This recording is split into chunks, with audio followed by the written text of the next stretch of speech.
Greetings, I'm the Bulgarian Troglodyte. So today I'm gonna talk about some of the lessons that I have learned throughout my cinephile journey, about my film watching habits, my film watching routine, my film watching philosophy, and things like that. And then I'm gonna use that topic also to maybe talk about some tips that I have for new up and coming cinephiles or people who maybe want to get into cinema more seriously. Maybe they have like a friend who is a cinephile and now they are thinking that maybe I could be a cinephile too, or maybe you are just kind of naturally getting more and more interested in cinema because you are watching movies on your free time or whatever it could be. So I haven't really planned out this video that much, so it will be lots of rambling and lots of long tangents and stuff, but again I prefer that natural style, as you guys know. But my film journey was very logical, although I didn't plan it out like that. I didn't have like a great master plan when I was getting into cinema more seriously on how I should go about my journey. But it just ended up working like that, and I'm kind of lucky that it worked out like that, I guess. And what I mean by that logical film journey is that I was getting into more and more difficult films very gradually. So I started with the Nolan, Tarantino type of stuff, then got into Kubrick and Hitchcock, and then got into world cinema through Kurosawa and Ingmar Bergman and Fellini and Vittorio De Sica, Ozu, etc. So I kind of started with those middle-brow films that are a bit more artistic and a bit more interesting and deep than your average blockbuster, and then from those I was slowly kind of graduating more and more into like a deeper and more artsy films bit by bit. So I didn't kind of straight away jump into Bellatar's films or Jacques Rivet's films or Alain Resnais films or things like that that will alienate a new film goer instantly if you kind of start with that stuff. I think our taste is like a muscle. I know people don't like to hear that, but I think that that is like that sometimes you kind of have to work for making yourself to getting into something, so we don't just naturally have a particular taste that never changes, but you can actually develop your taste if you have an open mind and if you are willing to kind of work on those muscles. So many of these very difficult films or books or music that I'm into now, I hated at first or didn't get at first, but then I was willing to go back to them and then keep on watching stuff that went over my head. And then in the end I ended up developing that muscle and developing that taste, and then I got into that stuff. Like I wasn't naturally or automatically into this type of difficult stuff, but it took some work to do that. But again, I know many people think that art is supposed to be like entertaining and fun, and it shouldn't have any challenging elements or kind of work-like elements, but I disagree with that. Again, art is also about personal growth and again developing as a person, developing your empathy, your intellect, your personhood in general. It's not just about having fun, although having fun is a big aspect of it, but it also has other elements to it and other benefits to it. Yeah. And I actually, as I'm a very curious and open-minded person, I love the process of learning. So even if I don't connect with a film or a piece of art, and if I really struggle with it and I think that, oh, I'm not intelligent enough for it, I actually still like that process. So I still enjoy this learning, and I enjoyed developing these taste muscles, even though at times I was struggling with these more difficult films because I hadn't developed the muscle enough at that point. But I think some people think that it's all like, oh, it's so boring and so hard when you try to engage with something that goes over your head or is maybe too difficult for you at that point. But I think you should try to work on it and keep engaging with it, and especially maybe engage with people who have already developed that muscle and who are already into that type of stuff, and then through their perspective you might kind of start getting what is special about that difficult piece of art that maybe you yourself didn't get.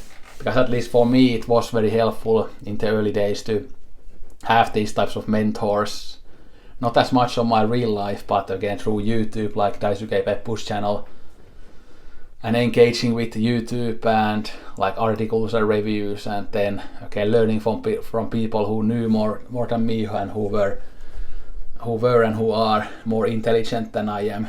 Again, I don't feel jealous when other people are more knowledgeable than me or more intelligent than me, but I respect that they are quote unquote better than me in those areas, and I like to learn from people who know more than me or who are more intelligent than me. And you need certain level of kind of humility and modesty for things like that, that you need to kind of say that I don't know that much, but I want to learn more, and then maybe someday I will know a lot about this thing. Yeah. So it's very helpful to try to find those people who have great taste and who have great knowledge on films. So Letterboxd is a good source for that. So although on Letterboxd you of course need to find the right people, because there are lots of people who only watch Marvel movies and stuff there, but you need to find the people who have watched thousands of great movies and who know a lot and who write great reviews and who make interesting lists and stuff like that. And it can sometimes be hard to find those, but one method that I have used for that is that I go to the kind of Letterboxd pages for some of my favorite films, and then I look at people who have given that film like a high rating and they've maybe wrote a great review on it, and then check their page, and then you might find that, oh, this guy or this person is like a great cinephile and maybe I should give them a follow. Yeah, so that's one method that I have used. Yeah.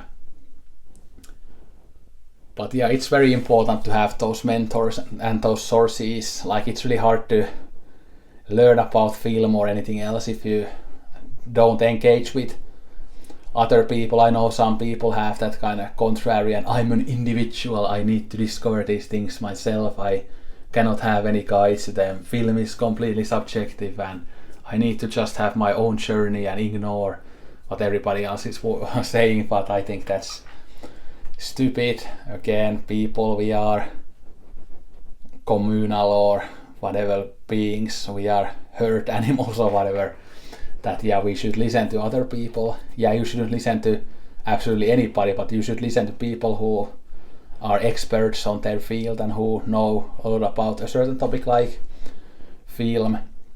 And of course you should still have your individuality, and you shouldn't like a film just because other people like it. I'm not saying that, but I think it's good to be open for recommendations from other people and also respect film historians and critics, for example, although not all of them deserve to be respected, because if you look at the average critic on like a newspaper, like they know nothing about film history and stuff, they just use all their time like watching Marvel movies in the cinema and giving them reviews. Like, yeah, don't listen to those people, but listen to the critics and film historians who know their stuff, like Tony Raines and David Desher and people like that, like proper critics and proper thinkers on film. Yeah. And of course your film journey, it should be very enjoyable, and I think especially in the beginning it's very important that you are having fun. So if you are really struggling with one filmmaker or film movement, you can take a break from that filmmaker and film movement and watch some other stuff that you enjoy more. But then it's always good to have that kind of possibility for the future that, oh, maybe I just didn't get Tarkovsky now, but maybe in 2 years, as I've gotten more experience on cinema, more knowledge on cinema, then maybe at that point I will like Tarkovsky. And again, that has happened to me with many different art forms that I haven't liked something at first, but then as I've grown older and as I've learned more about art, I've been able to engage with that particular artist more later on. Yeah.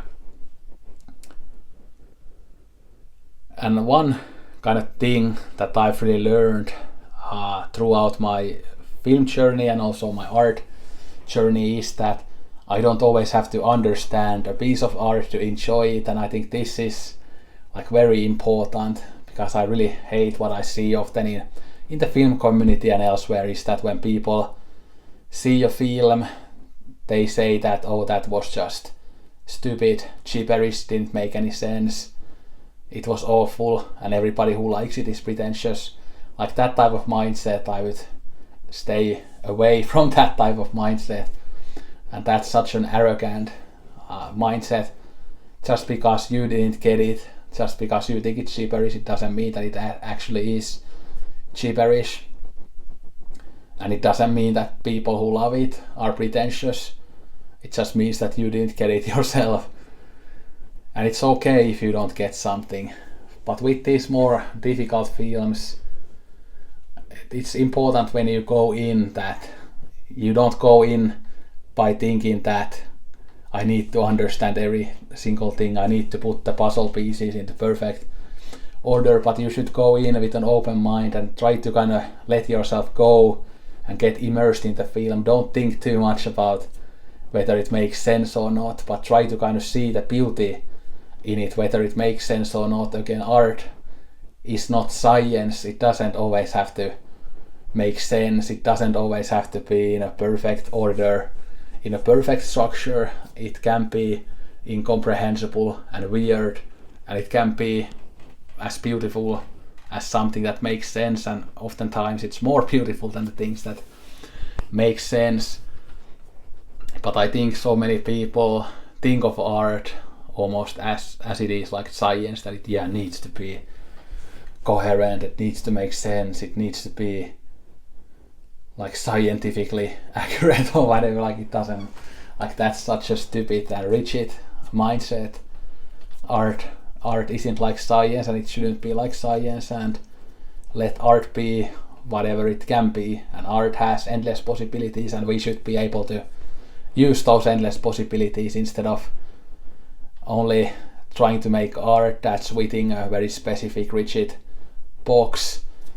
No, it's boring to have that box. We should burn that box down and let the creativity flow to whatever direction it wants to flow into. Yeah. But I of course know that some people, no matter how hard they try, they might not just like this type of more incomprehensible art, or maybe more surreal art, or kind of art with weirder structures. And that's of course fine, but at the same time I think you should at least try to kind of have that mindset that I just described, that let yourself go, don't think about it too much. And then if you try multiple times with that type of art and it just isn't for you, again, that's completely fine. We don't all like the same things, but I at least think that you should give an open-minded try and try to understand why other people love it and where the artist is coming from. But again, if you just don't like it no matter how many times you try, then you don't like it, and then you can again engage with art that you do like. Although at the same time I think we should kind of reject this idea of just consuming things that we like. And I think my friend Altes, that I have a podcast with, often says this like very nicely, that again, that when we do the podcast, that he doesn't really always care whether he likes a film or not, but he just wants to have a good conversation about it, and he wants to understand why I, for example, like that film, or why other people would like that film. So he doesn't just think about it with this type of rigid way of thinking that whether we like a film or not, but there is more to it. There is that whether we understand the film or not, what are the themes. It's not always about just enjoyment or not enjoying it. Yeah. So that's important, that sometimes it's good to go out of your comfort zone and even engage with things that you know that you're gonna dislike. Like I do that sometimes with many different art forms. I don't always just watch films and read books and listen to music that I know I'm gonna like, but I often try to also put on a film that I might dislike, like a horror film or maybe a film from a director that I have disliked in the past. And sometimes when I have challenged myself that way, I've gained a new perspective. I've started to like those things that I used to dislike. I think I already talked about this point a bit earlier on as well. Yeah. And this enjoying and not enjoying thing is kind of very key here in many ways. It kind of relates to also this idea of mood watching, that should you just listen to your mood always, or whether you sometimes need to just say that, yeah, maybe I'm not in the mood for this, but I need to challenge myself to watch something, because it's so easy to kind of fall into a rut and become very kind of conformist if you never kind of challenge your mood, and if you're always just saying that I need to eat candy and watch Marvel movies all day and never watch a Rivet movie or Godard film because I just want to enjoy myself. Sometimes you need to just say that whether I'm in the mood for this or not, maybe I should watch it, because sometimes it happens that you might actually be in the mood for it, but you just thought that you wasn't in the mood for it. Yeah. Although at the same time I'm very much of a mood guy as I've gotten older. I used to, when I was like a few years younger, I always talked about rigor, that I'm a rigorous film watcher, like I watch these sight and sound films all day every day and I'm going through the canon, and I did go through the canon to a very large degree, and that was great. But these days I feel like I'm a bit less rigorous as I've gotten older, although still to this day I sometimes do kind of pull myself together if I'm having a really long film slump and then say that now is the time to go back to it, no matter whether I want to. And oftentimes it ends up working that I just wasn't watching films. I thought that I wasn't in the mood for it, but then I ended up being in the mood for it. So yeah, it's always good to be, again, open-minded, not conformist, and be willing to challenge yourself. Yeah. And I of course realize with these things that lots of kind of real life things like having a job or maybe lots of studies or maybe family things or things like that can again affect our ability to engage with art, and that's completely fine. I completely understand that, and that has happened to me also many times, that when I've been stressed or I've had depression or anxiety or whatever, that then I haven't been able to kind of focus on like difficult works of art, and that's fine. But at the same time we can see that many people who have like families and difficult work and stuff, they are still able to engage with art. But of course it's completely fine to sometimes say that I really don't have it in me today because I had an awful day at work, and then you just watch some trash. That's completely fine, but we shouldn't kind of always let those issues to kind of take full control of ourselves, and we should still try to focus on art, even though we don't always have the mindset for it or etc. But we live in a world where these real life things often come in the way, and that's of course very sad. And I hope that someday in the future there will be like better times for people, when people can actually focus more on things that they enjoy rather than boring chores and things like that we have to do as humans. But that's something that the future will maybe entail, or maybe it won't. It's hard to say. But anyway, and then one interesting thing, this is also kind of a tip to people, that don't kind of get too obsessed about the different formats on watching films. That I think the most logical way of thinking about formats is that you are willing to watch films through many different formats and not just focus on one. And it's completely fine if you prefer physical media or streaming or whatever, but I think it's good to kind of be open-minded about it and not just focus on one format, because if you focus on one format, there will be films that you can't watch because not all films are on physical media, not all films are on streaming. And I think we should be willing to use different formats to get access to as many films as we can. And of course, I hope that in the future accessibility gets even better. It has, of course, already got a lot better, but I hope in the future there is maybe like a free, like a official kind of online library for all types of films that everybody can access, whether they are rich or poor. That would of course be great. But yeah, don't get too obsessed about the formats, but you are of course allowed to have favorite types of formats and favorite types of ways on again watching films. That's completely fine, but I wouldn't kind of limit myself to just one format. Yeah.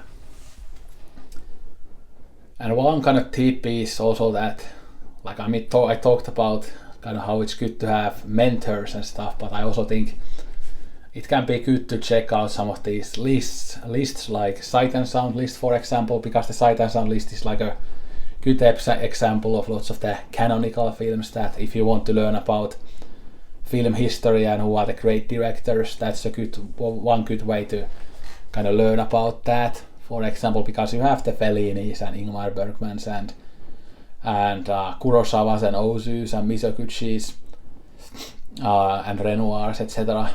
in that list. So if you look at that list and start going through those movies, that can be very helpful. And I myself watched all the films in the 2012 version of the Sight and Sound 250, and I have watched like I think 230 something out of the latest 250, maybe even 240, yeah, something like that. And I'm gonna also watch the rest at some point, but yeah, things like that can be helpful. Also the Harvard PhD list, once you've kind of gotten more and more accustomed with kind of more artsy stuff, that can be a good way to learn about more obscure stuff. Then even like IMDb 250, Letterboxd 250 can be very good, especially the Letterboxd 250, which is way better than the IMDb 250, but those can be helpful in the beginning to discover some movies. And then when you discover a great movie from there, then you can of course check the director and see what else they directed. Yeah. And again, if you want to be a kind of cinephile, it's very important to watch like different types of films. So try to slowly get used to watching also silent films, black and white films, world cinema films. I talked about this a little bit in the beginning, and it's fine if it's hard at first, but you should still try to work on that muscle, and it should get easier at some point. Yeah, because it's very important to watch those earlier films as well, because they were of course the things that influenced the later films. And then if you think that some of these recent films are masterpieces, you can often find like better versions of them that came out maybe in the 60s or 50s or whatever. And that's one of the things I often kind of dislike about many contemporary films, is that I've kind of seen better versions of the films that are coming out now, but that might not be a problem for people who haven't seen those past films. So then they might be more kind of able to enjoy the more recent stuff because they don't have that reference to the past stuff. And then one thing that can really enhance your cinema journey is to also explore other art forms. Literature probably is the most important here, because of course literature influenced films a lot. No, well, obviously many films were kind of adapted from literature, so they influenced films in that way, but also of course how kind of stories are usually structured, and like how an artist builds up a story, that has influenced films. And of course just before the art form of film came about, like in literature, so many different types of stories were told, and that was kind of one of the building blocks for cinema also. So I think it's good to also read books, and that can really enhance your film experience, and there are lots of benefits for reading books, and lots of enjoyment to be had for reading books that don't relate to cinema as well. And then painting and also other kind of visual art forms are of course very close to cinema as well, and they have influenced cinema, especially some filmmakers more than others. So knowing something about painting and also looking at paintings and drawings and maybe comics and manga and things like that can be very helpful as well. And then of course music is a big part of cinema. Music has influenced cinema, and then music is part of the films themselves. So that's of course good to know some things about music as well to engage with film, because film is in many ways kind of obviously it kind of mixes different art forms together, and that's one of the things that's probably that kind of makes film so special and makes film so interesting, and why so many people are into watching movies.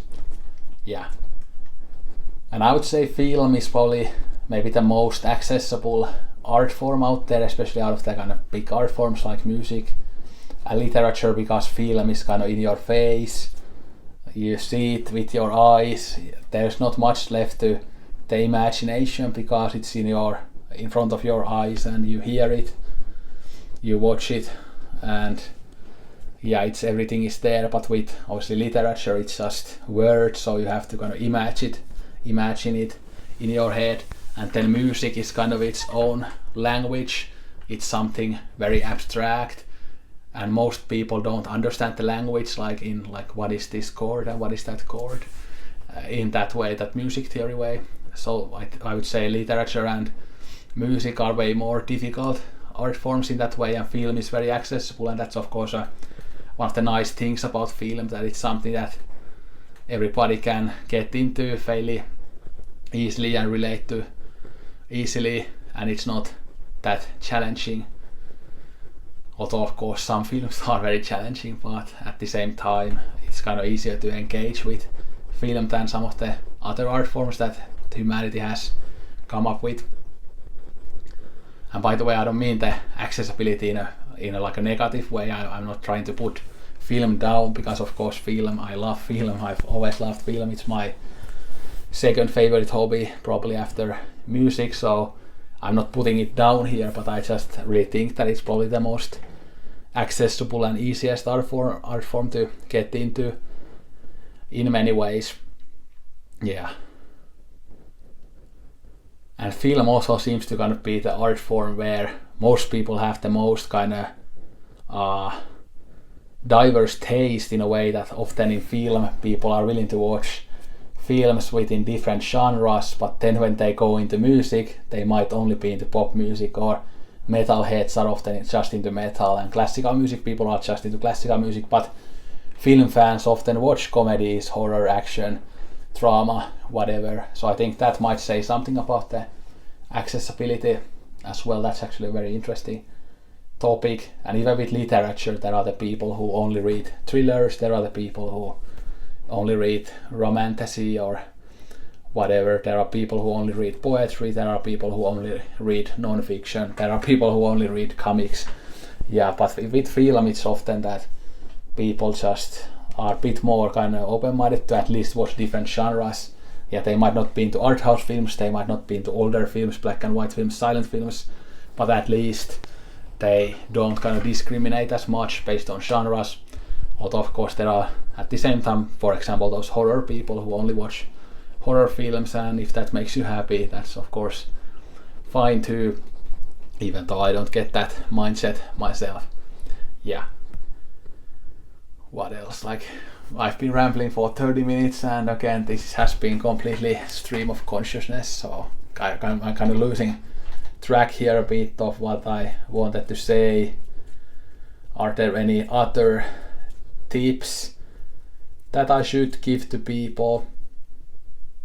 Yeah, I think maybe this is enough, and I can always do a part 2 to this video if I want, but anyway, hopefully you got something out of this crazy rambling video with lots of my kind of opinions about film watching and stuff.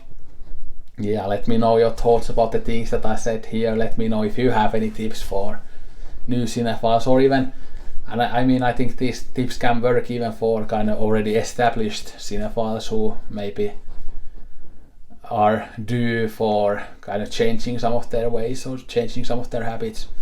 And again, my habits are still in the process of changing. It also kind of depends on the year and the time of year, and also where I'm at in my life, etc.